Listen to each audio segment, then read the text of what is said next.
noches, ¿cómo están, hermanos? Es una bendición poder estar alabando al Señor todos juntos y ahora vamos a recibir la palabra. Si está listo, ábrala por favor en Mateo capítulo 5, versículos 21 al 26. Mateo 5, 21 al 26. ¿Sí me escuchan ahí atrás? ¿Sí? Yo aquí me escucho perfecto. Ahora sí, Cristian. Mateo 5, 21, este es el tema número 13 de nuestra serie Los valores del reino y el título es El enojo en el reino. ¿Cuántos vinieron enojados? ¿Sí? No, no es cierto. Si venían ya se le ve más sonriente ahora, pero vamos a ver qué es lo que la palabra de Dios dice respecto a esto. Vamos a leer de los versículos 21 al 26 de Mateo 5. Oísteis que fue dicho a los antiguos, no matarás, y cualquiera que matare será culpable de juicio. Pero yo os digo que cualquiera que se enoje contra su hermano será culpable de juicio. Y cualquiera que diga necio a su hermano será culpable ante el concilio. Y cualquiera que le diga fatuo quedará expuesto al infierno de fuego. Por tanto, si traes tu ofrenda al altar y allí te acuerdas que tu hermano tiene algo contra ti, deja allí tu ofrenda delante del altar y anda. Reconcíliate primero con tu hermano y entonces ven y presenta tu ofrenda. Ponte de acuerdo con tu adversario pronto, entre tanto que estás con él en el camino. No sea que el adversario te entregue al juez y el juez al alguacil y seas echado en la cárcel. De cierto te digo que no saldrás de allí hasta que pagues el último cuadrante. Gracias, Señor, una vez más, porque nos permites ahora acercarnos a tu palabra, que tu Espíritu Santo nos redarguya de pecado, que tu Espíritu Santo nos recuerde, Señor, el propósito por el cual estamos aquí. Tu Espíritu Santo nos convenza de pecado, de justicia. Así que podamos, Señor, el día de hoy salir de aquí transformados, que tu palabra nos guíe, Señor, a resolver cualquier asunto que necesitemos resolver. Gracias, Jesús, por esta tarde y por mis hermanos. En tu nombre, Jesús. Amén. Amén. Hace unos días vi un reportaje en YouTube, no sé si alguien aquí quien sea de Nuevo León, del estado de Nuevo León o por allá por Monterrey, yo sé que hay varios, ya rápido gritaron. Había una cárcel allí en Nuevo León, en Topo Chico específicamente, ya iba a decir si es un poblado, es un municipio, que es en Topo Chico, ¿es un municipio? Bueno, los de allá saben bien. Pero ya había una cárcel la cual hace tiempo cerraron y abrieron una nueva en Apodaca. Esta cárcel de Topo Chico padeció por el crimen organizado, ya era un desastre, era un desorden, de tal manera que ya tenían que hacerle como que un reset, ¿no? Y ya tenían que empezar como de cero. Pero yo vi un reportaje y este youtuber, quien hacía el reportaje, daba un tour por la cárcel, por lo que era, tenía muy poco de haber sido deshabitada, de haber sido vaciada. Y eran las condiciones más terribles que se pueden ver. Yo en lo personal he estado en algunas prisiones por cuestión del ministerio, hemos ido a predicar a varias prisiones del área donde yo soy y nunca había visto una prisión tan horrible como esa. Y el youtuber, mientras que estaba ahí haciendo su reportaje, estaba como bien choqueado, porque decía, ¿cómo es posible que un ser humano pudiera vivir aquí en estas condiciones? Y él decía, lo único que puedo darme cuenta de esto, que puedo aprender de esto, es más vale que me porte bien, decía este youtuber. Más vale que me porte bien y nunca tenga que ir a la cárcel, porque la cárcel es horrible. Bueno, volviendo al sermón, deje eso ahí en su mente. Las palabras de este sermón, de Mateo 5, 6 y 7, van dirigidas a los ciudadanos del reino de Dios, a los discípulos. No son para los no creyentes, sino para aquellos quienes ya hemos creído, quienes hemos sido ya lavados con la sangre de Cristo, somos discípulos. Y ahora quiero hacer una aclaración. No todos los ciudadanos del reino de las tinieblas, porque a lo mejor se oye reino de las tinieblas y tú te imaginas a todos con cuernos y así como bien malos, ¿no? Pero no todos los ciudadanos del reino de las tinieblas son gente malvada, son gente perversa. De hecho, hay algunos ciudadanos del reino de las tinieblas quienes son moralmente correctos, quienes son pues moralmente rectos, moralmente buenos, pero su estándar, el estándar de rectitud de ellos se limita únicamente a las leyes que el mismo reino de las tinieblas impone. Su estándar de rectitud es con base en las leyes del reino. Por eso este youtuber decía, más vale que yo no quebrante la ley y me porte bien de acuerdo a esos estándares para no tener que caer aquí. ¿Y por qué digo esto? Porque Hay personas quienes son muy rectas en el reino de las tinieblas, quienes, por ejemplo, jamás fumarían marihuana porque es ilegal en Texas, pero serían capaces de volar a California para fumar marihuana recreativa, allá sí se vale. Jamás se meterían a un lugar de apuestas, de un lugar de estos de juegos de azar aquí en Texas porque es ilegal. Pero ahí en la calle Telephone y el 45 Sur, más o menos por ahí salen autobuses que van a Luisiana. No le quiero dar ideas, ¿verdad? Pero salen a Luisiana y allá en Luisiana sí es legal. Y si viera cómo está siempre, yo paso por ahí a veces y siempre está así de lleno, gente quien está lista para irse a Luisiana a jugar, porque allá sí es legal en el estado de Luisiana, mientras que aquí en Texas no es legal o no son legales los juegos de azar. Ahí se lo dejo, por si andaba por ahí pensando, no es legal, puede ir a la cárcel, le pueden dar una multa. Los ciudadanos del reino de las tinieblas se rigen, se guían bajo los estándares de las leyes que el mismo reino de las tinieblas impone, y esas leyes pueden variar, pueden cambiar de estado a estado, lo vemos. Jesús está enseñándoles a los ciudadanos de su reino y lo hace con autoridad. El capítulo 7, versículo 29 de Mateo nos dice que Jesús les enseñaba con autoridad y no como los escribas y los fariseos. Así es como termina el Sermón del Monte. Así es como termina y va a terminar esta serie. Aquellos se maravillaban de la doctrina de Jesús porque decían, este sí enseña con autoridad y no como los escribas y los fariseos. Primero Jesús dejó claro, antes de ir a esta parte, había dejado claro ya que su enseñanza no es una nueva ley. Que su enseñanza tampoco es una enseñanza independiente de la ley de Moisés.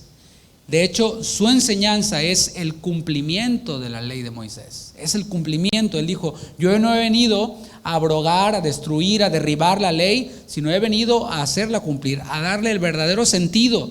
La función básica de un rabino consiste en explicar la ley. En explicarla, leerla. Acuérdate que no todos tenían acceso, por eso muchos la memorizaban. Y es bueno que memoricemos versículos, no solo los niños, es bueno que nosotros los memoricemos porque no sabes en qué momento vas a necesitar de urgencia un versículo y a lo mejor no tienes tu Biblia a la mano. Así que es bueno memorizarlos. Y ellos memorizaban los textos y los rabinos no solo los leían, los explicaban. Y no solo los explicaban, o era con el propósito de orientar a la comunidad para que pudieran ellos cumplir la ley de una forma efectiva. Esa era su función y sigue siendo. Un buen maestro, un buen rabino se distinguía por su capacidad de exponer adecuada y claramente su comprensión de la Torá. Es decir, no solo leerla, sino que un buen rabino se caracterizaba por eso, por poder explicarla, por poder decirla, declararla claramente y que todos pudieran entenderla. En el mundo judío, este tipo de enseñanza, así una enseñanza clara, que sea comprendida, se le conocía como halakha. Y esa palabra halakha se deriva de la palabra hebrea halaká, con acento en la A al final. Esa palabra halakha significa caminar, significa proseguir, significa ir. Por cierto, a los primeros cristianos les decían los del camino, ¿se acuerda? ¿Por qué? Porque los primeros cristianos trataban, así como nosotros, de apegarse a la explicación de su rabino. ¿Quién era su rabino? ¿Quién es nuestro rabino? Jesús.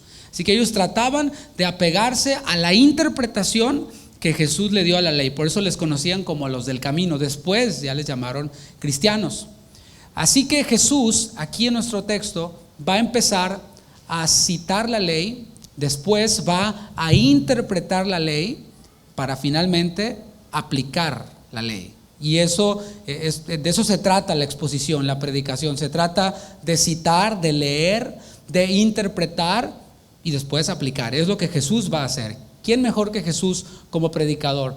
¿Quién mejor que Jesús, quien Dios mismo era Dios mismo, abriendo su boca a su audiencia? Sabía lo que estaban pensando, sabía exactamente lo que necesitaba cada uno de ellos. Y hermano, nosotros no nos sacamos temas de la manga.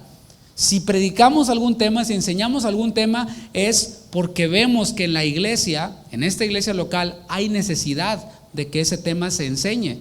Si usted estaba pensando, lo dice por mí, claro, lo decimos por usted. Y está enseñando de eso, claro, porque vemos esa necesidad, el Señor nos hace ver esa necesidad y nosotros no tiramos nomás temas así al aire, ¿no? Pablo mismo decía, yo no soy como quien golpea al aire, no, nosotros le queremos golpear al pecado, ¿verdad? Para poder ser transformados, para poder ser cambiados. Y Jesús conocía la necesidad de su audiencia, por eso les dijo, en la enseñanza pasada lo vimos, no penséis que he venido a abrogar la ley y los profetas, porque Él sabía lo que ellos estaban pensando. Y eso era una gran ventaja para Jesús. Y sigue siendo, porque sigue siendo Él quien nos habla. Son sus sanas palabras las que nosotros exponemos. Así que Jesús va a citar la ley, va a interpretar la ley para después aplicar la ley. Él comienza diciendo: oísteis que fue dicho a los antiguos, no matarás. Hasta ahí nos detenemos. Ahí está citando la ley. Para nosotros la referencia es Éxodo 20, versículo 13. Deuteronomio capítulo 5, versículo 17. Si usted lo abre en su Biblia, Éxodo 20, 13 y Deuteronomio 5, 17 dicen exactamente igual: no matarás. Está citando Jesús la ley. Y con eso no hay ningún problema. No hay ningún problema con eso, ¿verdad? Con la ley, que nos diga no matarás. ¿Por qué? Porque la ley, como dice Romanos 7, 12, es santa, es justa y es buena. Lo dice el Nuevo Testamento. La ley continúa siendo santa, continúa siendo justa, continúa siendo buena. ¿Por qué? Porque proviene de Dios mismo. Dios mismo se la dio a Moisés en el monte Sinaí. No hay ningún problema con eso entonces. El problema estaba con la interpretación que los rabinos le habían dado a la ley. Con la interpretación y también con la aplicación que los escribas y los fariseos le habían dado a la ley. Vamos a ver cómo la interpretaban, porque aquí mismo en el texto Jesús nos dice cómo interpretaban ellos Éxodo 20, 13 y Deuteronomio 5, 17, no matarás. Dice después del punto y coma: y cualquiera que matare será culpable de juicio. Bueno, eso ya no está en Deuteronomio y en Éxodo. Si tú fuiste ahí, te vas a dar cuenta que eso ya no está. Eso es lo que ellos agregaron, pero por cierto, tampoco está mal. ¿Por qué? Porque es Números 35, 30 al 31. Es un comentario que ellos agregaron, insertaron a la ley que provenía de la misma escritura. Eso está en Números 35, versículos 30 al 31. Y eso es un buen principio de interpretación. A lo mejor pronto vamos a empezar una clase de interpretación bíblica, pero si tú quieres empezar a interpretar la Biblia, no leas y después interpretes como se te ocurre. La Biblia se debe interpretar a sí misma. Cuando lees un texto tienes que interpretarlo a la luz de otro texto, pero no solo de un texto aislado, sino de todo el contexto de la Biblia. Y aquí vamos a ver un poquito más esto. Números 35, 30. Cualquiera que diere muerte a alguno por dicho de testigos, morirá el homicida. Mas solo un testigo no hará fe contra una persona para que muera. Y tomaréis precio por la vida del homicida, porque está condenado a muerte, indefectiblemente morirá. Esa es la interpretación que ellos hicieron. Está buena, ¿no? No matarás, y después inserta en Números 35, 30. Está buena, ¿por qué? Porque es con la misma escritura. Pero el problema es de que daba como resultado algo a la hora de aplicarlo. A la hora de aplicarlo, solamente aquel quien consumaba el asesinato era quien era culpable. De tal manera que podría haber una riña, unos golpes y todo esto, y mientras que no se perdiera la vida de alguien, no se estaba violando la ley. La escritura o la aplicación a la escritura, entonces, es: si no asesino a alguien, soy un cumplidor de la ley. Entonces aquí está lleno de cumplidores de la ley, ¿verdad? Nadie ha asesinado a nadie aquí, ¿no? Nadie ha matado a nadie. Y dicen: ni una cucaracha mato, se me escapan, ¿no? Pero esa es la interpretación, el resultado de la interpretación de ellos. Si no mato a nadie, soy un cumplidor de la ley. Y eso es muy fácil, hermanos. La pregunta es: ¿qué diferencia hay de alguien quien dice yo no he matado a nadie, soy cumplidor de la ley, con ese youtuber quien se porta bien para no ir a la cárcel? O sea, ¿qué diferencia hay? Por cierto, ese youtuber no es cristiano, ¿eh? Toda interpretación bíblica debe de coincidir con el texto, pero también debe de coincidir con el contexto general de la escritura. Te pongo un ejemplo. Hay quienes leen la Biblia y la interpretan y dicen: bueno, Cristo murió solo por los elegidos, porque algunos textos lo dicen así. Pero debemos de interpretar la Biblia en el contexto general de la naturaleza de Dios. Por todos lados vamos a ver que la Biblia nos dice que Dios no quiere que ninguno perezca, sino que todos procedan al arrepentimiento. Por todos lados vamos a ver que de tal manera amó Dios al mundo, no solo a unos cuantos. Estoy poniendo solo un ejemplo de interpretación para que usted lo entienda. Esa interpretación debe de coincidir con el contexto general y no solo con algunos textos aislados. Si la interpretación se aleja de la voluntad de Dios, entonces es una interpretación que debe de ser corregida, es incorrecta, aunque coincida con algunos textos aislados por aquí o por allá. Ahora vamos con la interpretación de Jesús. Él ya citó la ley, ahora vamos a ver su interpretación, porque él vino a hacer cumplir la ley. Dice el versículo 22, pero yo os digo, ahí está, oyeron que fue dicho, cita la ley, no matarás, y ahí les va mi interpretación, abróchense el cinturón, que cualquiera que se enoje contra su hermano será culpable de juicio. Bueno, vamos a detenernos ahí. Yo quiero preguntar y quiero que sea bien honesto conmigo y que participe. ¿Quién, levante la mano aquí, quién no se enoja? Nunca se ha enojado. Qué bueno que son honestos. Y no quise exponerlos así, decir que levanten la mano quienes se enojan, quienes nos enojamos, ¿verdad? ¿Quién no se enoja, hermanos? Todos nos enojamos. Lo que está afirmando Jesús con toda autoridad, porque Él es la boca de Dios abriéndose para con nosotros, es que quien se enoja contra su hermano es tan culpable como el homicida. Es lo que está diciendo Jesús. Pero enojarnos es parte de nuestra naturaleza. Recordemos que Dios nos hizo en Génesis 1, 26 y 27, nos hizo a su imagen y a su semejanza. Dios se enoja también. Vamos a ver Primero de Reyes 11:9. Primero de Reyes 11:9 para que veamos cómo el enojo es natural. Por eso aquí nadie se fue limpio, todos nos enojamos. Porque está en nosotros, es parte de nuestra naturaleza. Dios nos hizo a su imagen y semejanza y Dios se enoja, por eso también nosotros nos enojamos, está en nosotros. Si alguien no se enoja, pues hay que llevarlo al doctor, ¿no? Algo le está fallando o algo se está tomando, no sé. Primero de Reyes 11:9, y se enojó Jehová contra Salomón por cuanto su corazón se había apartado de Jehová Dios de Israel, que se le había aparecido 2 veces. Y esto está en el Nuevo o en el Antiguo Testamento. Antiguo Testamento, Primero de Reyes 11:9. Pero para aquellos quienes creen que el Dios del Antiguo Testamento es un Dios diferente al Dios del Nuevo, o viceversa, o aquellos quienes dicen, no, bueno, es que Dios, Jehová, el Padre, muy enojón, ya Jesús es como la versión del hijo junior que fue a la universidad, ya más cool, ¿no? O sea, más buena onda. Pero no es así. Vemos que Jesús, la segunda persona de la divinidad, también se enojó. Juan capítulo 2 versículos 14 al 15, y esto varios evangelios lo narran. Juan 2, 14 al 15 dice, y halló en el templo, está hablando de Jesús, a los que vendían bueyes, ovejas y palomas, y a los cambistas allí sentados, y haciendo un azote de cuerdas echó fuera del templo a todos, y las ovejas y los bueyes, y esparció las monedas de los cambistas y volcó las mesas. ¿Qué te parece? Ese es Jesús, la segunda persona de la divinidad. En ambas situaciones, hermanos, debemos de ver, tanto en la situación que cité en el Antiguo Testamento de Dios Padre y en el Nuevo Testamento de Jesús, la segunda persona de la divinidad, vemos que el enojo fue un enojo santo, un enojo que era no en contra de las personas en primera instancia. No dice en el Nuevo Testamento que Jesús golpeó a nadie, ¿verdad que no? Pero sí sacó la inmundicia del templo, sí tiró las monedas, o sea, sí tiró. ¿Por qué? Porque su enojo no era primariamente contra el individuo, sino contra el corazón del individuo.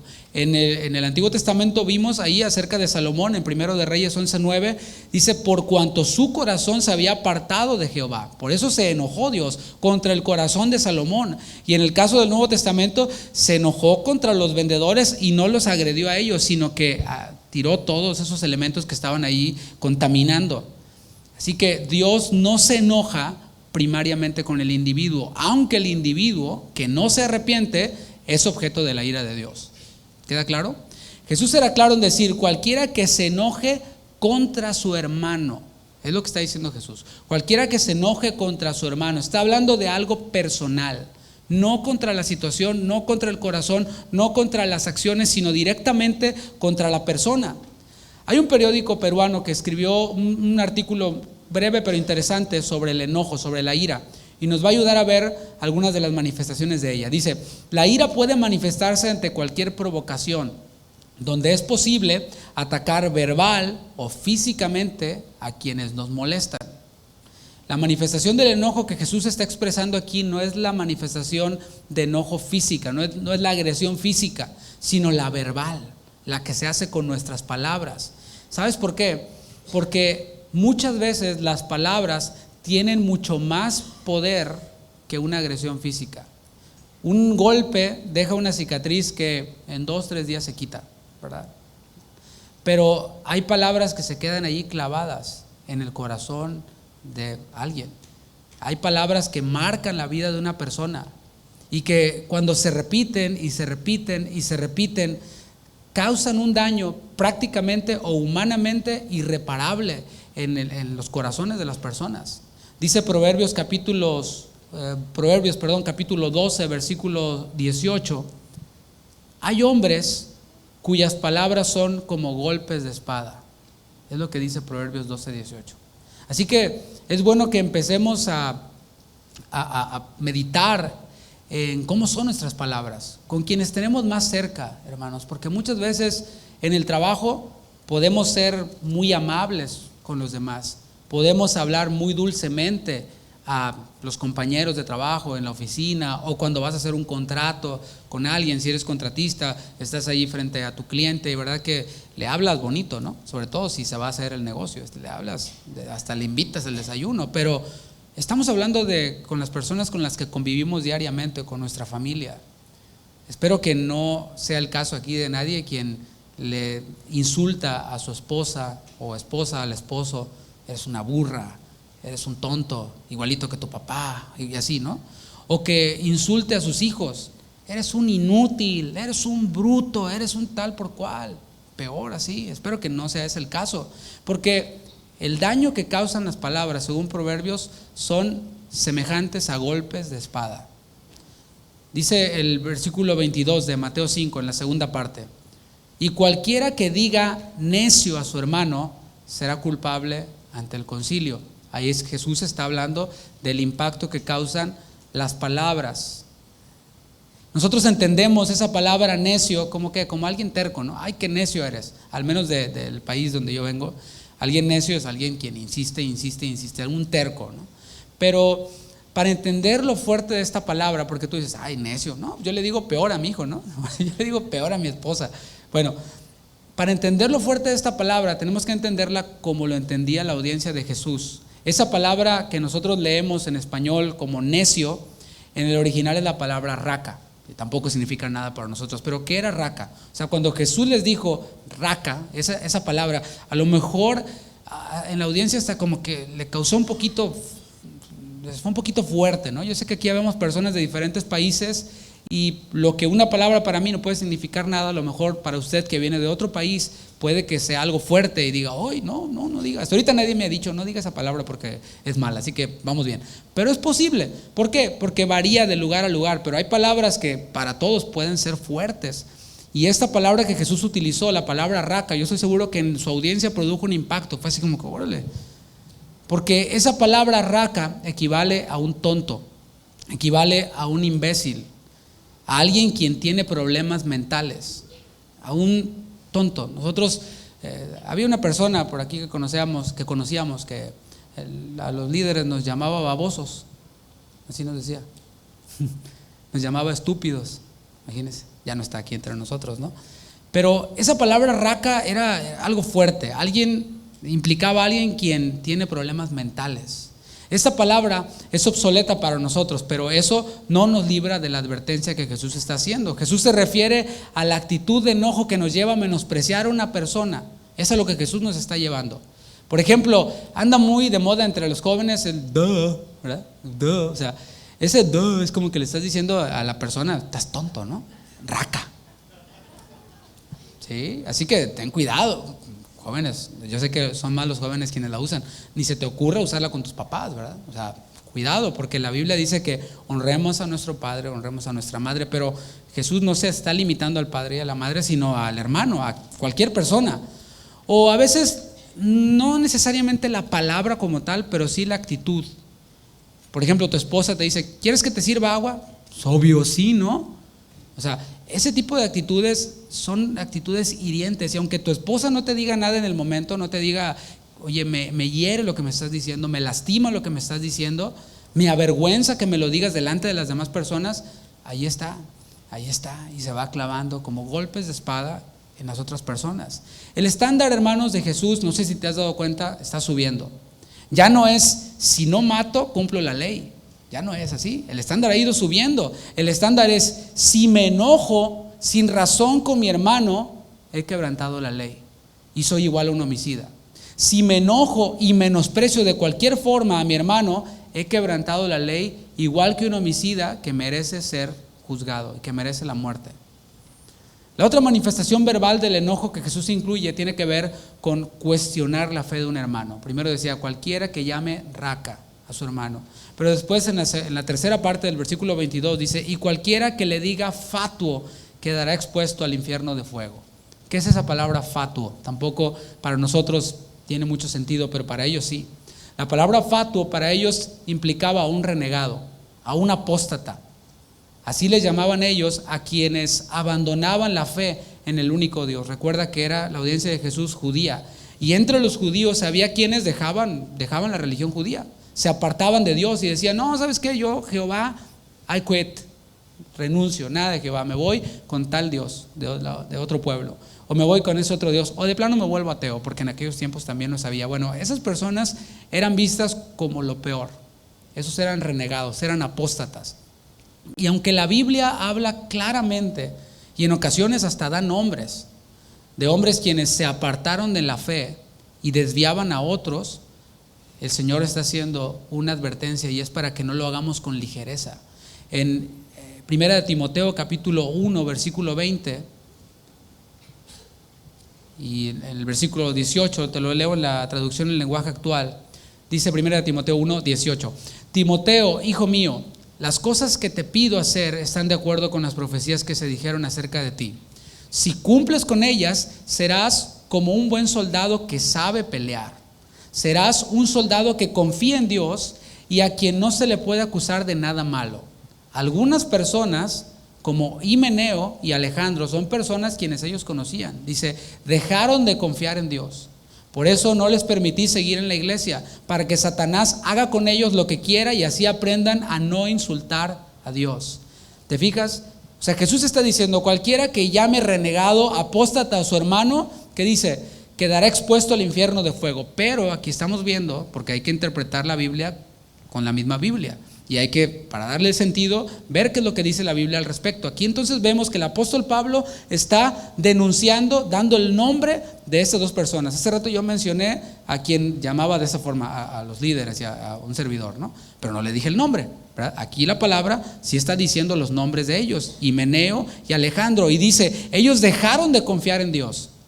Se apartaron de Dios, apostataron, renegaron de Dios, insultaron a Dios. Por eso Pablo dice, no les permití estar en la iglesia y los entregué al mundo para que Satanás haga con ellos lo que quiera. Sin embargo, hoy en día, con mucha ligereza, se llama apóstata a cualquiera. Ese es el punto que quiere tocar Jesús. Hay quienes merecen ser llamados apóstatas. Mateo capítulo 18 nos da los pasos, cómo en la iglesia debe de haber disciplina y tú sabes cómo va. Ve primero con el hermano que pecó, si no entiende, ve con 2 testigos, si no entiende, dilo a la iglesia, si no oye a la iglesia, tenle por gentil y publicano, tenle por apóstata. Hay todo un proceso, pero hay quienes sin pasar por ese proceso se aventuran y dicen, ese es un apóstata, ese es un renegado. Si le cae mal, es un apóstata, es que me cae gordo. No, ese... Le tengo envidia, entonces es un apóstata. Como le tengo envidia, es apóstata. Si no se viste como yo quisiera que se vistiera, es un apóstata porque mira cómo se viste. Si no piensa como yo en doctrinas secundarias, es apóstata. Mira, en esa iglesia tienen árbol de Navidad, pusieron árbol de Navidad, son apóstatas. La iglesia apóstata y todos los apóstatas y los niños apostatitas. Hasta se las ingenian para convertir doctrinas secundarias en doctrinas esenciales, como que hacen su torcedura para que una doctrina no esencial se convierta, según ellos, en una doctrina esencial, y entonces ya pueden tildar de apóstata a aquel con el quien se han enojado y con quienes ellos menosprecian. Es más, si no tuvieran que ir a la cárcel por dispararle a esa persona, le dispararían. Te lo digo en serio.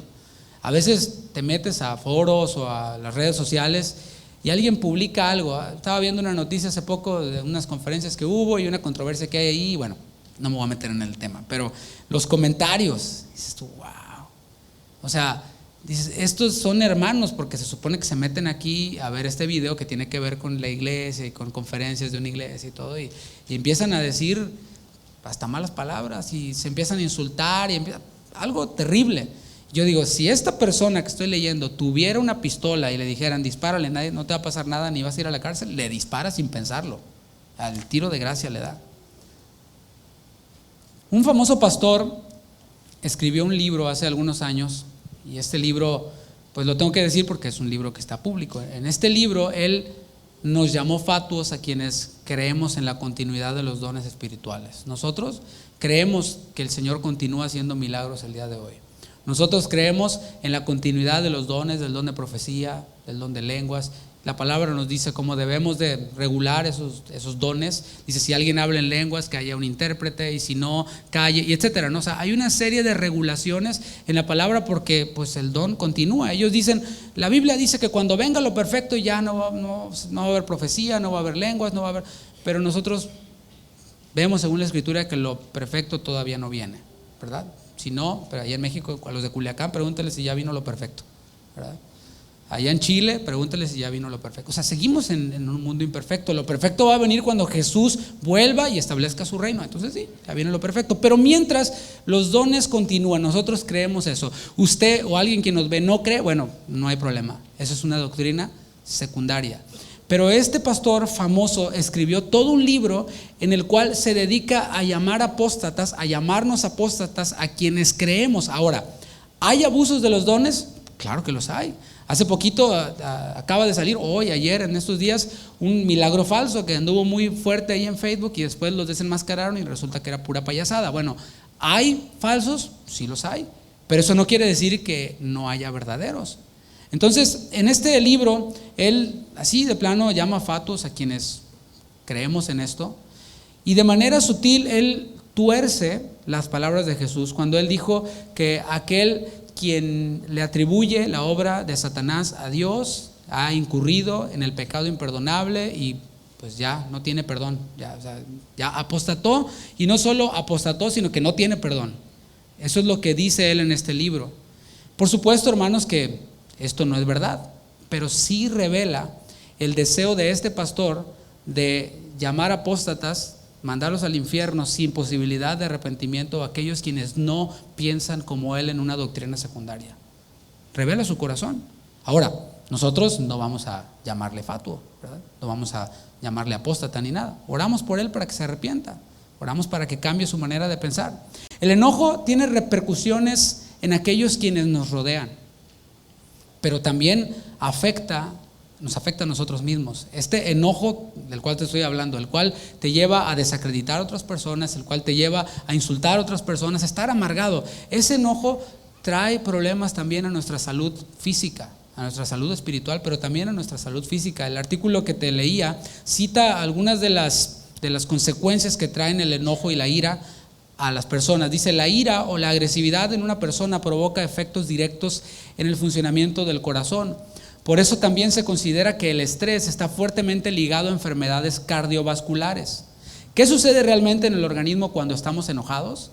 Estos son algunos de los efectos. Aumenta la presión sanguínea, lo que con el tiempo puede provocar el deterioro de las arterias.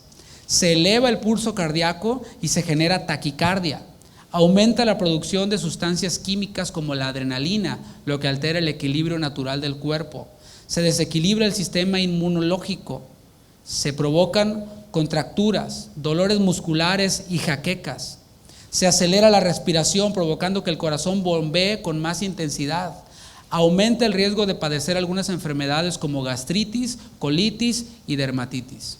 Eso es los efectos de la ira, de la amargura en la salud. Ahora, espero que eso no sea lo que más le preocupe. Que esté, por eso tengo esas cosas en la piel. Espero que eso no sea lo que le preocupe. Porque la cárcel es lo que le preocupaba a ese youtuber. O sea, para portarme bien, lo que me detiene es no ir a la cárcel. Espero que no le detenga a usted, la dermatitis por la ira. O sea, dígame cómo salgo de la ira para que mi piel esté bonita, ¿no? Y tersa. Espero que ese no sea el caso.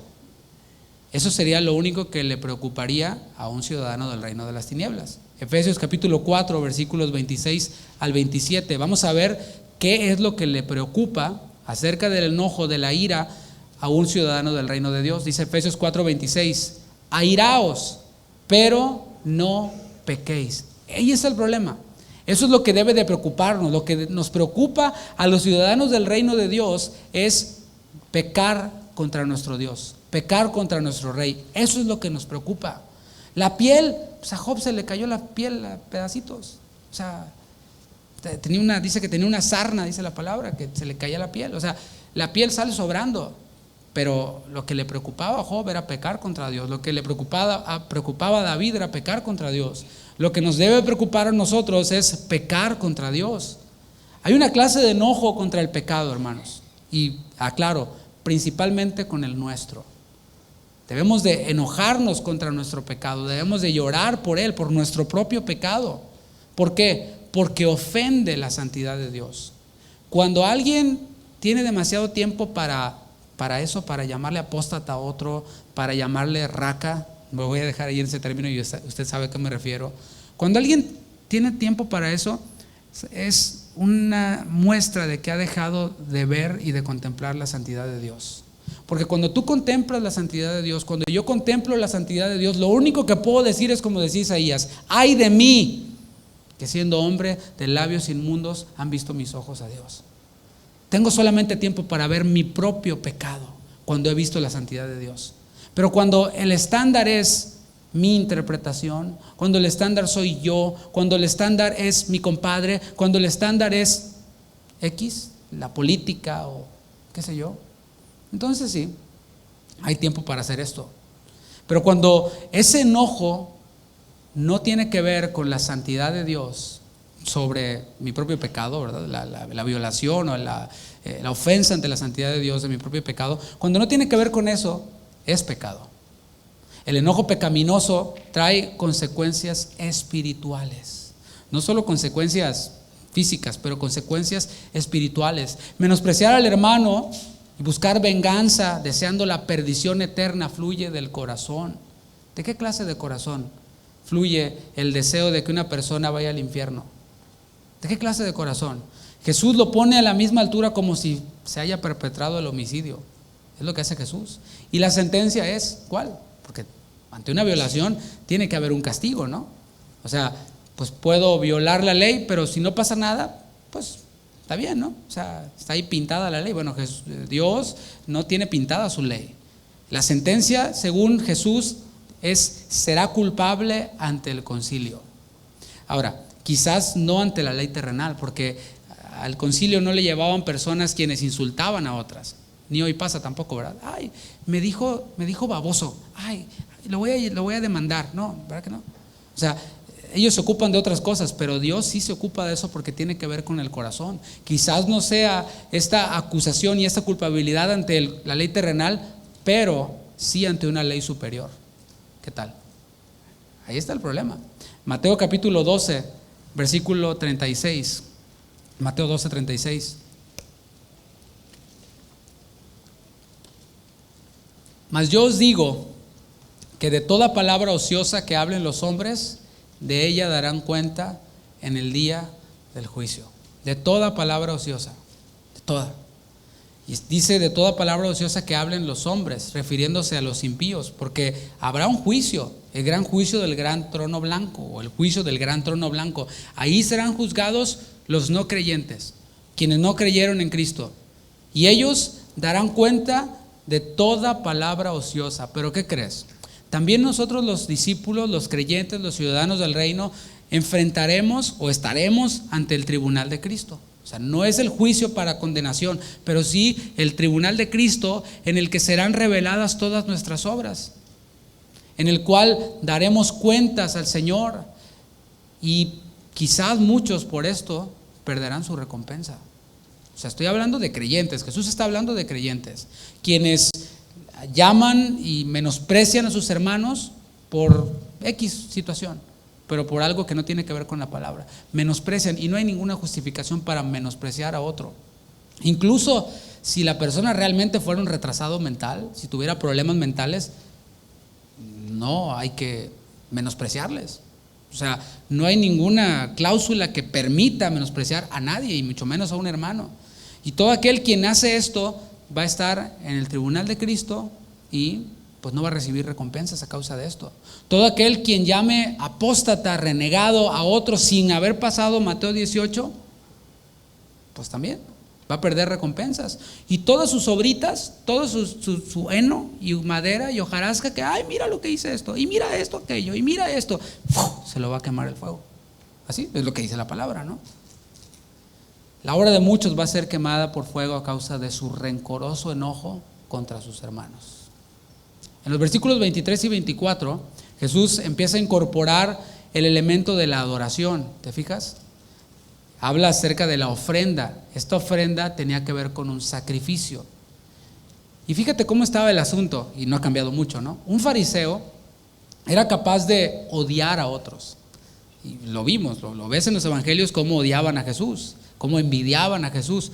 Él era capaz de odiar, de menospreciar, de mandar al infierno en su corazón a cualquiera, y se sentía libre para adorar a Dios. No ha cambiado mucho el día de hoy tampoco, ¿no? Primero de Samuel capítulo 15, versículo 22. El profeta Samuel se está dirigiendo al rey Saúl. El rey Saúl, tú debes de conocer la historia, recibió instrucciones de parte de Dios, le dijo: hiere a Amalek, acaba con todo, no dejes nada, y le dio instrucciones precisas. Pero el rey Saúl pues obedeció parcialmente y dijo: pues sí, pero esto no, esto sí, esto no. Utilizó su criterio, interpretó el mandato de Dios a su conveniencia. Y entonces dice el versículo 22 de 1 de Samuel 15: y Samuel dijo: ¿se complace Jehová tanto en los holocaustos y víctimas como en que se obedezca a las palabras de Jehová? Ciertamente el obedecer es mejor que los sacrificios, y el prestar atención que la grosura de los carneros. O sea, Saúl obedeció en lo que le convenía, y después todo eso que había apartado, según él, decía que era, primero le echó la culpa al pueblo. Dijo: no, el pueblo lo hizo. Y dice: y era para ofrecer sacrificio a Jehová. O sea, ¿te imaginas? Él quería presentar el fruto de su desobediencia como ofrenda a Dios. Y así es la adoración de quien odia y le desea a su vecino el mal. Es inútil, es nada. Y a veces es hasta una ofensa ante Dios. Esto es porque el pecado interrumpe la comunión con Dios. Y es bueno que mastiquemos esas palabras. El pecado interrumpe la comunión con Dios. A lo mejor dices: ¿por qué no puedo orar? Nada más empiezo a orar y ya no digo 3 palabras y ya no oro nada. O me quedo dormido, o ni ganas de orar. ¿No será que hay algo en el corazón? ¿Algún menosprecio ante otro? ¿O llamarle apóstata así como sí a cualquiera? Esto es porque el pecado interrumpe la comunión con Dios. Veamos lo que Jesús ha hecho hasta ahora. Él ha citado la ley: no matarás. Él le ha dado su verdadera interpretación a la ley. Y ahora la va a aplicar. O sea que apenas vamos con la aplicación. La primera frase del versículo 23 dice: por tanto. O sea, está dando por hecho que la verdadera interpretación ya atrapó a alguien. O sea, primero es: no matarás. Y el auditorio decía: no, pues yo no nadie ha matado aquí. No, nadie. Perfecto. Pero cuando Jesús interpreta la ley, ya alguien por ahí, más de 1, 2 o 3, ya quedaron atrapados en esta interpretación. Una interpretación torcida de la Biblia te hace sentir libre para poder entonces juzgar a otros, para poder menospreciar a otros. Una interpretación torcida. Pero la verdadera interpretación de la palabra lo que hace es que humilla al que está oyendo. Una verdadera interpretación de la palabra humilla, pero no para condenarlo, porque Dios no quiere que ninguno se pierda, sino para que todos procedan al arrepentimiento. O sea, es lo que hace una verdadera interpretación de la palabra. Humilla, pero para que esa humillación le lleve al hombre al arrepentimiento, le guíe al arrepentimiento, cambie su manera de pensar, cambie su rumbo y sus pasos. La verdadera interpretación de la palabra humilla al creyente también. Por un lado humilla al no creyente para que se arrepienta, para que sea salvo, pero al creyente lo humilla, pero no para hundirlo, sino también para que se arrepienta. Nos arrepentimos para salvación, pero ya siendo salvos nos seguimos arrepintiendo. Dice 2 Corintios 7:10, porque la tristeza que es conforme a la voluntad de Dios produce un arrepentimiento que conduce a la salvación sin dejar pesar. Es decir, hay interpretaciones y hay ciertos predicadores que les gusta dar garrote, ¿no? Y tienen para todos, y yo digo, ay, ¿cómo se irán los hermanos de esta iglesia, no? Todos así como, ay. O a lo mejor nomás les gusta, ¿no? Sí, había una hermanita que decía, a mí me gusta que me grite el pastor y sí, bueno, cada quien, ¿no? Pero Jesús no hablaba así con sus discípulos, Él les daba la salida. Y eso es lo que Dios hace. Dios nos muestra nuestro pecado, pero nos da la solución para nuestro pecado, nos da la salida. Eso es en la aplicación. El Señor se va hasta la raíz, que es nuestro corazón, revela nuestro error y una vez que lo revela nos muestra la salida, y es lo que va a hacer. Dice el versículo 23 al 24. Si se acabara aquí la prédica, ya los mandé bien garroteados a la casa, ¿verdad? Nos fuimos todos, ay. Pero ahora dime cómo salimos de aquí. Versículo 23, no te voy a decir yo, te lo voy a leer de Jesús, está mejor, ¿no? Dice, por tanto, si traes tu ofrenda al altar y allí te acuerdas de que tu hermano tiene algo contra ti, deja ahí tu ofrenda delante del altar y anda, reconcíliate primero con tu hermano y entonces ven y presenta tu ofrenda. La solución, hermanos, es simple, ¿no? O sea, no tengo que explicar mucho aquí. Enfocarse en el objetivo de la ofrenda es lo que debemos de hacer. Debemos de enfocarnos en el objetivo de la ofrenda, o sea, para ellos. El objetivo de la ofrenda era acercarse a Dios. Ellos decían, yo no puedo acercarme a Dios a causa de mi pecado. Un animal inocente necesita derramar su sangre para que entonces yo pueda acercarme a Dios. ¿Sí me voy comunicando? Esa era la ofrenda. Ellos debían de pensar en el objetivo de la ofrenda. Y también nosotros. No podemos llegar así, sí, Señor, ya aquí te llego. Por eso hay cantos que dicen, déjame entrar a tu santo lugar.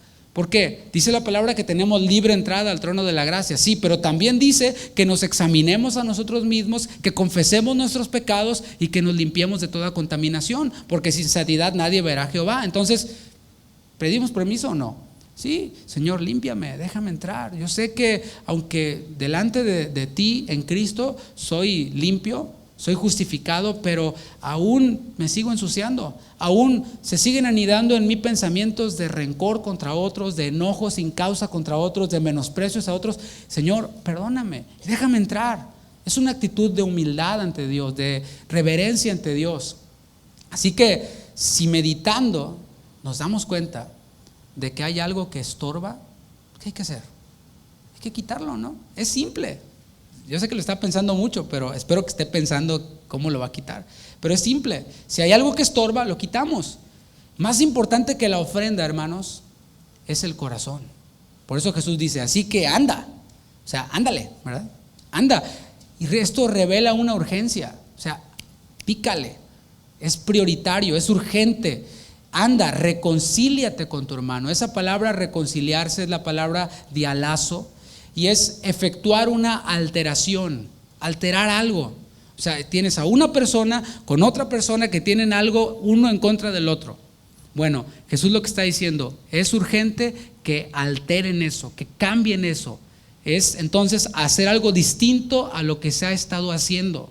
O sea, no ayuda mucho que tú te sientes en una esquina contraria a donde se sienta el que te cae gordo, al que menosprecias, al que ya tildaste de apóstata.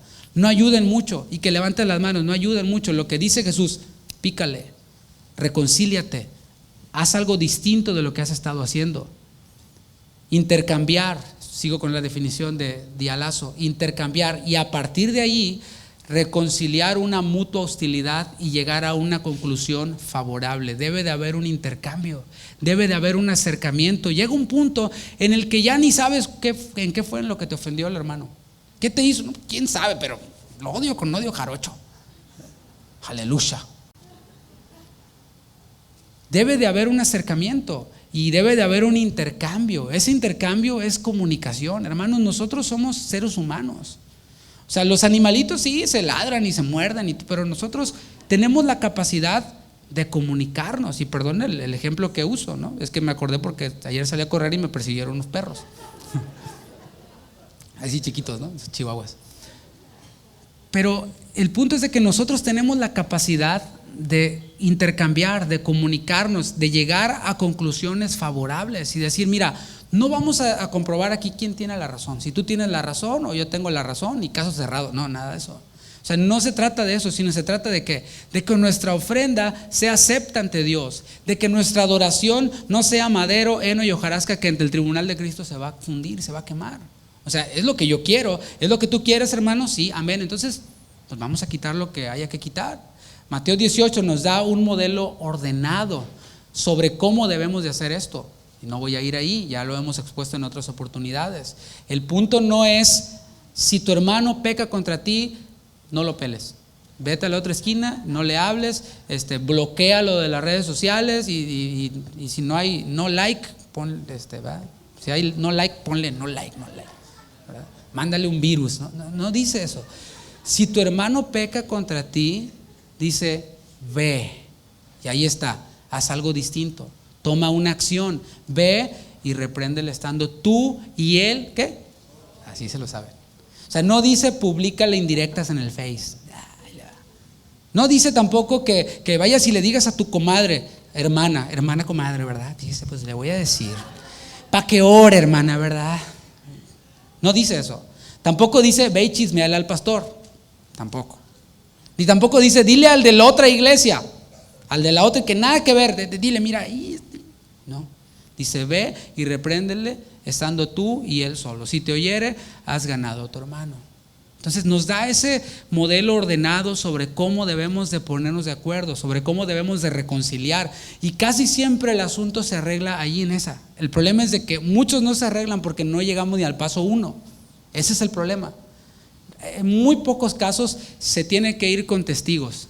Y mira que también ayuda mucho, pues, viene de la palabra. Cuando ya fuiste y no, que no me importa y quién sabe qué, entonces no dices, no, pues ahora sí, apóstata. No, espérate, tranquilo. A lo mejor sí tiene cara, pero no. Dice, ve con 2 hermanos espirituales de tu congregación, con 2 personas capaces de resolver el problema, a quien tú consideres que tiene mayor capacidad que tú de resolverlo. Ve y entonces entre todos no le hagan montón, pero traten de hacerle ver el tema. A lo mejor tú eres el que la está regando, no es ni el hermano. No, espérate, hermano, tú eres el que estás mal, a lo mejor. Pero por temor a eso muchos ya no van al siguiente paso. El asunto es de que la palabra nos da paso a paso lo que debemos de hacer para arreglar. Y casi siempre ocurre esta reparación, esta reconciliación cuando vamos directamente con el hermano. Versículo 23 de Mateo 5. Dice, ponte de acuerdo con tu adversario pronto. ¿Te fijas? Primero dijo, anda. Ahora dice pronto, entre tanto que estás con él en el camino, no sea que el adversario te entregue al juez y el juez al alguacil y seas echado en la cárcel. De cierto te digo que no saldrás de allí hasta que pagues el último cuadrante. Una aplicación para estos textos tiene que ver con aquellos quienes no se han arrepentido de sus pecados, y esa interpretación es correcta. Tú le puedes decir a alguien, ponte de acuerdo con tu adversario. ¿Quién es tu adversario? Dios. Dice la palabra que aquellos quienes no se han convertido son enemigos de Dios. Nosotros éramos por naturaleza enemigos de Dios, es lo que dice la palabra. Así que cuando tú le predicas el evangelio a alguien, ese alguien, quien no se ha convertido, es un enemigo de Dios. Dios es su adversario. Mira, podrá ser su adversario el IRS, pero nunca se va a comparar con tener de adversario a Dios. Por eso podemos aplicar esto y decirle a alguien, tienes a Dios como adversario, y mientras que tengas vida tienes oportunidad, así que ponte de acuerdo con Él, reconcíliate con Dios, haz las paces con Dios por medio del arrepentimiento y lo que Cristo hizo. Así que arrepiéntete de tus pecados, pon tu fe en Jesús. Esa es una de las aplicaciones para los no creyentes, pero para nosotros los creyentes, ¿cómo podemos aplicar esto? Hablando dentro del contexto del enojo contra el hermano. La reconciliación con nuestro hermano no se trata de ver quién tuvo la culpa, no se trata de eso. Tú tuviste la culpa, no tú, y entonces ya la reconciliación acabó en un pleito peor. No se trata de eso. Debe ser una prioridad. Te voy a decir por qué. ¿Qué si tu hermano muriera? Vamos a suponer que aquí hay 2 personas quienes están así, ya súper peleadas, y resulta que tu hermano muere, uno de los 2 muere. Entonces, pues el próximo sábado hacemos el servicio fúnebre, entonces todos los hermanos vamos ahí a llorar. ¿Tú qué vas a hacer? ¿Le vas a llorar? ¿Bien hipócrita? ¿O qué? ¿O no vas a ir? No, tengo algo que hacer ese día. O sea, está fuerte, ¿no? Pedirle perdón, hermanos, a una tumba no tiene ningún sentido. Escribirle algo bonito en una red social a alguien quien ya se murió, mira, no hay que ir a la universidad para esto. No te puede leer, ya no te lee. A lo mejor tú lo escribes para calmar tu conciencia y para que otros te vean qué bueno eres, pero la otra persona no te lee. Dedicarle canciones a alguien quien ya murió, hablarle ahí a la tumba o el día de muertos, ¿no? Ya no te oye, ya no te escucha, y si algo te contesta ahí, no es la persona, ¿eh? De una vez te lo digo, porque sí contestan, pero no es la persona, sino es otro rollo, otro asunto ahí. Así que el punto es de que un muertito ya no escucha. Por eso el Señor dice: ve y reconcíliate con tu hermano. Es urgente. Dice: ponte de acuerdo con él entre tanto que estás con él en el camino. Muchos hermanos son atormentados por no haberse reconciliado con alguien quien ya no está. Muchos son atormentados por eso. ¿Conoces a alguien así? En las familias se da, ¿no? Resulta que se peleó con la mamá y le dijo de todo y murió la mamá, le dio un infarto y no alcanzó a reconciliarse con ella. Y muchos cargan con esa culpa en su corazón. Imagínate entre hermanos: murió el hermano y yo, pudiendo haberme reconciliado con él, no lo hice. Y es una carga fuerte. Y el Señor lo compara con ser entregado al adversario, estar en una prisión, estar en una cárcel. Pero por otro lado, ahora te lo volteo: ¿qué si eres tú el que muere? O sea, tú quien tienes algo contra tu hermano, o tu hermano tiene algo contra ti y lo sabes y no has hecho nada. ¿Qué si tú te mueres? O sea, ¿cómo podrías pararte delante del Señor cara a cara y decirle: pude reconciliarme con mi hermano, pero no lo hice? O sea, eso es peor que la cárcel, ¿no? La conclusión a la que podemos llegar es que Dios desea que estemos en comunión con Él. No pierdas de vista esto, porque tampoco se trata aquí de ser un club en donde todos somos perfectos. No, o sea, es normal, somos seres humanos y podemos en cierto modo ofendernos, en cierto modo fallar y ofendernos mal y llegar hasta este punto. No, ya le dije apóstata, pero mientras que haya vida, hay oportunidad y hay prioridad de que esto se resuelva. La conclusión entonces a la que podemos llegar es esta: es que Dios desea tener comunión con nosotros. De esto se trata el cristianismo, hermanos. Si no, somos como cualquier otra religión. Llegan y te tocan la puerta un sábado de la mañana, cuando estás desayunando con tu familia, te tocan la puerta y son 2 personas, ¿verdad? Que traen ahí su librito y todo. Ábrele la puerta, no lo dejes pasar, mucho menos le invites a desayunar, pero ábrele la puerta y pregúntale cómo es su comunión íntima con Dios. Pregúntale cómo fue su último tiempo de oración con Dios. Se te va a quedar viendo así como, ¿what? Porque en las religiones no hay comunión con Dios. Lo que hay son ritos, lo que hay son tradiciones, lo que hay son pues ahí comunión unos con otros de buena onda. Y qué onda, saliendo nos vamos al partido, saliendo nos vamos al bar, saliendo. Eso es lo que hay en las religiones, pero la comunión con Dios es lo que nos hace diferentes a nosotros. Nosotros podemos tener comunión con Dios por medio de Cristo. Eso es lo que nos hace distintos a las religiones. Y Dios desea que estemos en comunión con Él, en relación correcta con Él. No podemos estar en comunión con el Señor si no estamos en comunión con aquellos por quienes Él dio a su Hijo. Te pongo un ejemplo en la familia. Tú tienes 2 hijos y resulta que uno está peleado a muerte con el otro. O sea, ¿cómo ves al que odia al más chiquito, no? Dices tú, o sea, es que es mi hijo también. O sea, no te voy a permitir que tú le eches mala onda porque también es mi hijo. Bueno, no podemos estar en comunión correcta con Dios si tenemos algo contra aquellos por quienes Él dio a su Hijo. Primera de Juan, capítulo 4, versículo 20, para ir finalizando. Fíjate lo que dice el apóstol Juan, Primera de Juan 4, 20. Porque pareciera un tema sencillo, o sea, y no le he rebuscado mucho, o sea, está simple. La interpretación está ahí mismo, está la cita, está la aplicación, está la interpretación, está todo. Pero ¿sabes qué? Si hiciéramos una encuesta, son muchas las iglesias en las que hay hermanos que tienen bronca con otro hermano. Son muchas las iglesias en las que hay personas quienes se fueron de su otra iglesia porque no resolvieron algo allá y pensaban que era borrón y cuenta nueva. Entonces están un tiempo en la otra iglesia hasta que se pelean con otro y se van a la otra, se pelean con otro y así se la llevan. Pero esa no es la solución. Fíjate lo que dice Primera de Juan 4:20. Si alguno dice, habla, yo amo a Dios. Vamos a detenernos ahí. Muchos cantamos eso, ¿no? Muchas de nuestras canciones dicen, ay, Cristo, te amo. Y lo decimos en balada, en salsa, en mariachi, todos los ritmos, ¿no? Que yo amo a Cristo y que yo amo a Dios y Señor, te amo. Si alguno dice todo eso o canta todo eso y aborrece a su hermano, menosprecia a su hermano, es que, decía un autor contemporáneo, decía, los cristianos no dicen mentiras, las cantan. Basándose en Primera de Juan 4:20. Si alguno dice yo amo a Dios y aborrece a su hermano, es mentiroso. Pues el que no ama a su hermano a quien ha visto, ¿cómo puede amar a Dios a quien no ha visto? Es simple, ¿no? Creo que ahí Juan interpreta o como que resume todas las palabras de Jesús y nos ayuda a resumir esta enseñanza. Parece muy difícil, ¿no? O sea, parece muy difícil tomar la acción y hacer las cosas distintos, salir de nuestra comodidad, ir con el hermano, y a lo mejor tú digas, no, yo no tengo nada contra él la tiene contra mí. Bueno, Jesús lo dice, ¿no?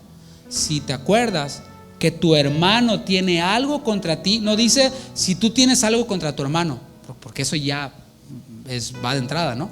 Pero si aún tú te acuerdas que él tiene algo contra ti, no te quedes ahí, digas, es su bronca, yo, Señor, tú y yo somos uno mismo, aleluya, ¿no?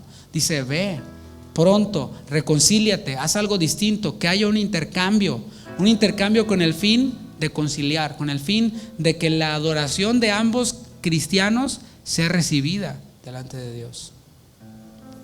Jesús no elevó el estándar de rectitud, y eso lo dije en la enseñanza anterior, pero es bueno repetirlo. Jesús no elevó el estándar de rectitud. A lo mejor tú digas, no, Jesús elevó el estándar. No lo elevó. Lo que hizo fue mostrarlo en la perspectiva correcta. El estándar siempre ha estado ahí. Lo que hizo fue mostrarlo en la perspectiva correcta. ¿Para qué? ¿Con qué propósito? Para que reconozcamos que no podemos agradarle con nuestra propia justicia. No podemos. Ni siquiera siendo ya creyentes podemos decirle, Señor, mira, sí está esa bronca con el hermano, pero mira, he hecho todo esto bien. He traído mis diezmos, no he faltado a ninguna reunión. Es más, hasta el otro día como que le testifiqué a uno por ahí, ¿no? O sea, con nuestra propia justicia no podemos agradar al Señor, aún después de haber sido justificados. ¿Para qué entonces el Señor nos muestra la perspectiva correcta del mandamiento, de la ley? Porque nos quiere mostrar que siempre necesitamos abrazarnos de su misericordia. Y cuando yo reconozco que necesito la misericordia de Dios, ¿cómo no he de dársela a otro, quien necesita mi misericordia?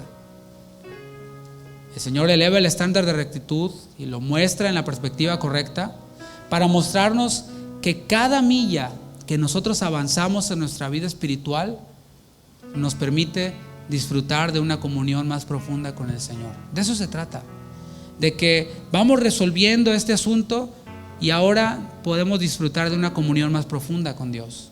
Después el Señor nos enseña otras cosas, vamos dando respuestas y podemos disfrutar de una comunión todavía más profunda con el Señor. ¿Y sabes cuándo vamos a terminar de conocer al Señor? En esta tierra nunca. Y eso nos rebota a la idea de que siempre vamos a tener que estar haciendo ajustes en nuestra vida. Si tú pensabas que ibas a venir o piensas que habrá una reunión en la que vengas y no te caiga una pedrada, entonces no has entendido bien eso. En cada vez que nos exponemos a la palabra, el Señor nos va a mostrar cosas. ¿Por qué? ¿Porque nos odia? ¿Porque le caemos mal? ¿Porque es un Dios malo? No, porque desea tener una comunión con nosotros todavía más profunda. Es lo que desea el Señor. Y cada vez que nosotros avanzamos en nuestra vida espiritual, podemos disfrutar de una comunión más profunda con Él. Te invito a que te pongas de pie. Y voy a dejar unos instantes para que tú puedas meditar en esta palabra. Como todas, hermanos, nos muestra y nos orilla a que tomemos decisiones, tomemos acciones. Dijimos que esta idea de reconciliarse es hablar, es hacer las cosas distintas. Así que te voy a dejar para que medites un momento, hables con el Señor y dejes que el Señor te muestre qué es lo que tienes que hacer. El Señor no lo va a hacer por ti, el Señor no lo hace por nosotros, pero sí nos dice qué es lo que debemos de hacer.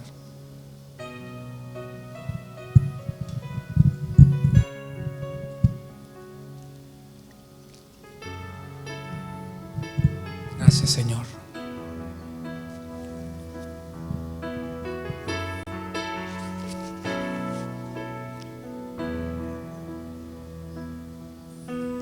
Crea en mí un corazón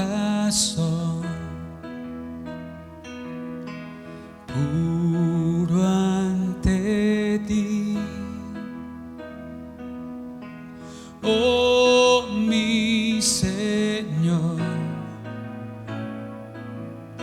que pueda entrar ante tu altar para adorar tu majestad. Crea en mí un corazón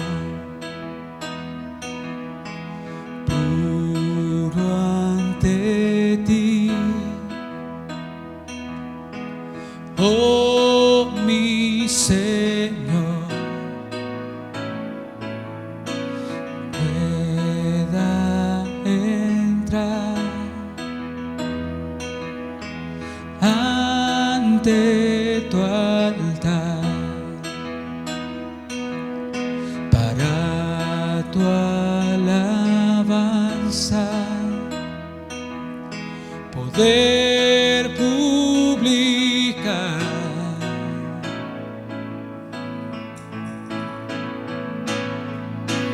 Cámbiame conforme a tu palabra y límpiame de toda iniquidad, porque yo reconozco mis rebeliones y mi pecado delante de mí está. Que pueda darte a ti toda la gloria en cada paso de mi caminar. Alumbra con la luz de tu palabra,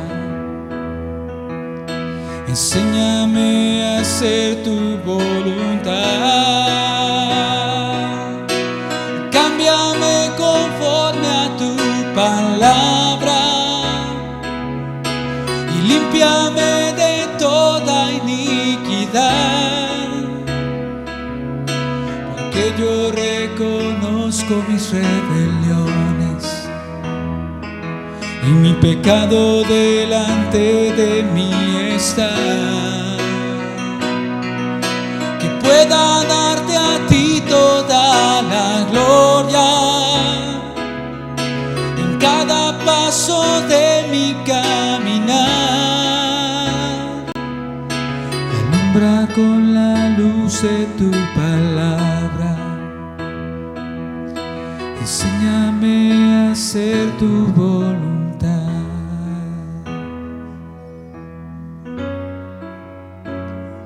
Anhelo hacer tu voluntad.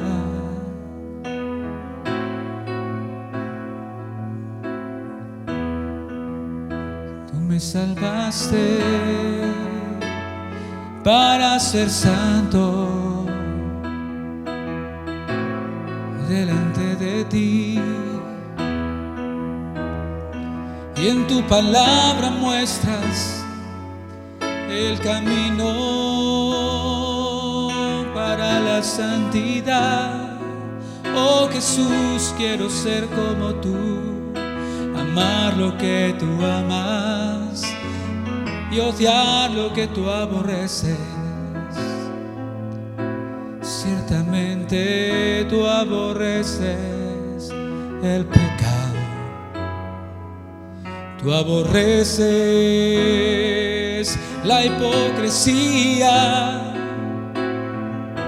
Tú anhelas que yo esté en comunión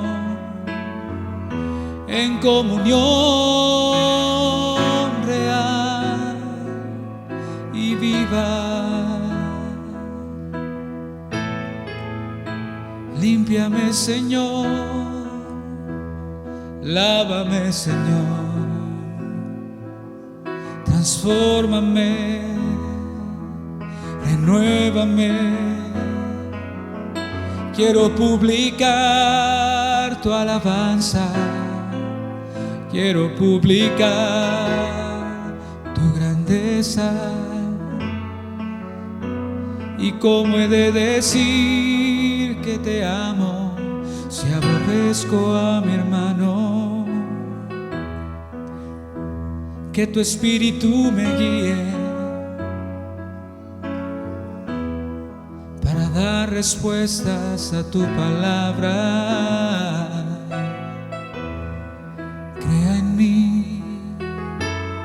Crea en mí un corazón puro por ti. Oh Señor, te adoro, te exalto. Solo tú eres santo, solo tú eres bueno. Cámbiame conforme a tu palabra, dile, y límpiame de toda iniquidad. Y límpiame de toda iniquidad, porque yo reconozco mis rebeliones, porque yo reconozco mis rebeliones. Y mi pecado delante de mí está, mi pecado delante de mí está. Que pueda darte a ti toda la gloria, que pueda darte a ti toda la gloria. En cada paso de mi caminar, alumbra con la luz de tu palabra. Enséñame a hacer tu voluntad. Cámbiame conforme a tu palabra y límpiame de toda iniquidad, porque yo reconozco mis rebeliones y mi pecado delante de mí está. Que pueda darte a ti toda la gloria en cada paso de mi caminar.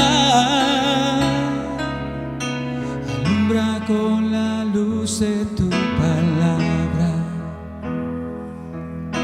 Enséñame a hacer tu voluntad. Dile, alumbra con la luz, alumbra con la luz de tu palabra. Enséñame a hacer tu voluntad. Alumbra, alumbra con la luz de tu palabra. Enséñame a hacer tu voluntad. Y una vez más, alumbra, alumbra con la luz, alumbra, Señor. Enséñame a hacer tu voluntad. Enséñanos, Señor. cada vez que abramos tu palabra, tú nos enseñes, nos instruyas. No solo que podamos ver lo que está allí, sino que podamos interpretarlo de tal manera que nos lleve a una aplicación que te glorifique a ti, Señor. Líbrame de homicidios, es lo que decía David. Líbrame de homicidios, oh Dios. No queremos, Señor, limitarnos a no mato y no robo, sino que podamos, Señor, exponernos a tu palabra, porque ¿cómo hemos de ser luz en este mundo? Tú dijiste, sean luz, y con nuestro odio, con nuestro rencor hacia otros hermanos, volvemos que la sal pierda su sabor. Hacemos que la luz se esconda abajo de una cubeta. Pero Señor, tú nos reúnes, nos hablas para que seamos limpiados y podamos realmente ser luz afuera. Podamos realmente ser sal afuera, que impida la podredumbre, que impida, Señor, la descomposición en este mundo, en nuestra familia, en nuestro trabajo, a cualquier lugar a donde vamos. Tú vienes por una iglesia santa. Y eres tú quien nos santifica, Señor, por medio de tu palabra. Muchas gracias por esta noche. Gracias por hablarnos de esta forma, que no solo nos revelas nuestra condición, sino que también nos das la salida, nos das la forma de resolver aquello en lo cual nosotros mismos hemos sido atrapados. Gracias, Señor, por esta noche. Gracias por mis hermanos. En tu nombre, Jesús.